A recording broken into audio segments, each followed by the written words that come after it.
Shooter's ready. Spotter ready. Impact. Impact. Gentlemen, what is a general purpose rifle? Is it this or is it this? Maybe it's neither, maybe it's both. You see, when we're talking about general purpose, we're talking about a system built on compromise. To become competent in many disciplines, we give up the opportunity to become extraordinary in any one. And when we're talking about compromise, we're talking about choice, which is always driven by context. It's easier now than ever to get caught up in what's happening with others online, what works for them, and accidentally buy stuff that works for them and maybe doesn't work for you. So let's talk about general purpose and why your rifle should look nothing like mine.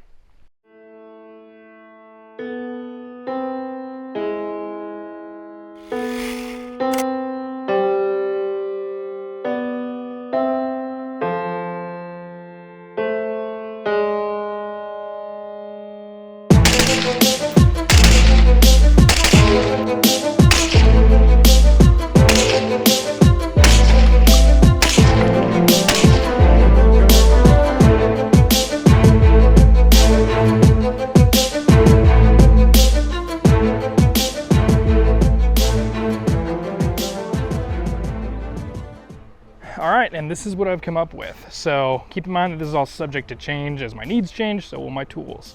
But I knew from the outset that I wanted something that was short, relatively light, not featherweight, but relatively light, chambered in 5.56, and could engage targets anywhere from 50 to 500 yards. And this is what I came up with. So starting at the back, this is a KE Arms monolithic lower with their Recluse SLT DMR trigger, standard carbine buffer and spring.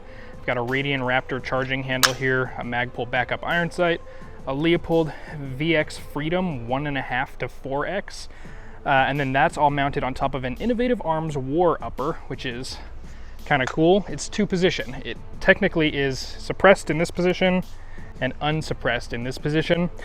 This gun never is unsuppressed. The way I think of it is normal and then adverse conditions. So then I've just got a hand stop here. This is for indexing, Daniel Defense short vertical foregrip, a Rovivon GL4 Pro XL, because one of my other requirements is that I wanted something that was night vision capable, not necessarily night vision focused. I've got a fixed A2 front sight block, quad rail, and then underneath here is a Crane spec barrel. Out front, I've got a Gemtech Trek 2 suppressor. This is a dedicated 5.56 can that pairs well with this Innovative Arms War upper because it needs more gas pressure because it has a smaller gas valve. And then down underneath, I've got a GG&G quick detach bipod. And then over on this side, I have my Surefire Mini Turbo mounted on an Arisaka inline scout mount. So this will get me anywhere from 50 to 500 you saw in the intro.